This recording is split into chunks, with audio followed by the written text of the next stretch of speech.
प्रिय छात्रों नमस्कार। आपका ओम ए टू जेड क्लासेस में स्वागत है। आज हम कक्षा 10 गणित प्रश्नावली 5.2 का प्रश्न संख्या 16 हल करेंगे। प्रश्न इस प्रकार से है, वह एपी ज्ञात कीजिए जिसका तीसरा पद 16 है और सातवां पद पाँचवें पद से 12 अधिक है। तो यहाँ पे हमें ज्ञात करना है एपी। एपी का मतलब होता है अर्थमेटिक प्रोग्रेशन अर्थात समांतर श्रेणी। तो समांतर श्रेणी का सबसे पहले हम व्यापक रूप बनाएंगे। व्यापक रूप में हमें ए और डी ज्ञात करना होगा। ये दिए हुए पदों की सहायता से हम ए और डी ज्ञात करेंगे। आइए इसे इस प्रकार भी समझते हैं। देखिए एपी का जो व्यापक रूप होता है, ए होता है प्रथम पद और दूसरा होता है ए प्लस डी और तीसरा पद होता है ए प्लस 2d। इसी प्रकार चौथा पद हो जाएगा ए प्लस 3d। इस प्रकार से हम पदों को आगे बढ़ाते जाएंगे।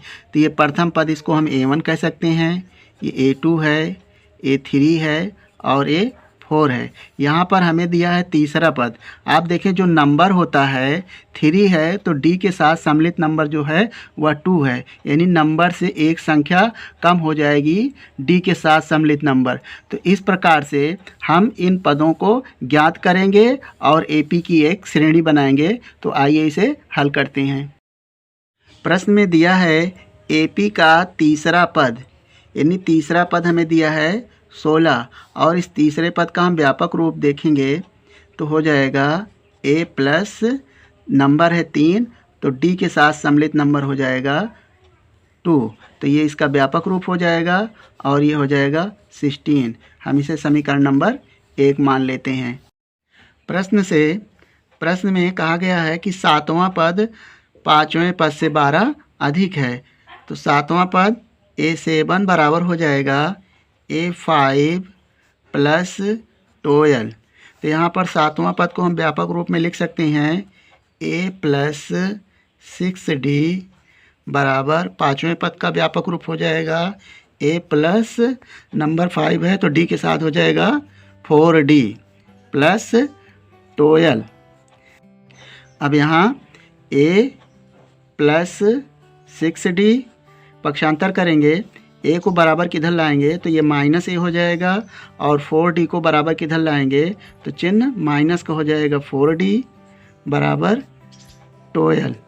तो यहाँ पर देखें ए से ए कैंसिल हो जाएगा, 6d माइनस 4d ये हो जाएगा 2d बराबर 12। इसलिए d बराबर हो जाएगा 12/2। भाग करेंगे तो आएगा 6, d बराबर आया 6, d बराबर 16। यहाँ से a प्लस 2 मल्टीप्लाई d के स्थान पर लिखेंगे 6 बराबर 16। यहाँ देखें a बराबर हो जाएगा 6 2 जा 12। तो ये 12 को हम बराबर किधर ले जाएंगे तो इसका चिन्ह माइनस का हो जाएगा, 16 माइनस 12 ही हो जाएगा 4। तो a की वैल्यू आ गई 4। तो ये हमारा प्रथम पद आ गया। और सार्वधातर, किसी एपी को बनाने के लिए हमें प्रथम पद और सार्वधातर ज्ञात होने चाहिए, जो कि हमारा ज्ञात हो चुका है। तो इस प्रकार से हम श्रेणी के अन्य पद अब ज्ञात कर सकते हैं। तो ये हमारा a1 हो जाएगा, a1 बराबर आ गया 4। अब a2 बराबर हो जाएगा, यानी इसमें हम प्रथम पद में सार्वधातर जोड़ देंगे। तो प्रथम पद हमारा है 4 प्लस सार्वधातर 6 है तो हो जाएगा 6 में 4 जोड़ेंगे तो हो जाएगा 10।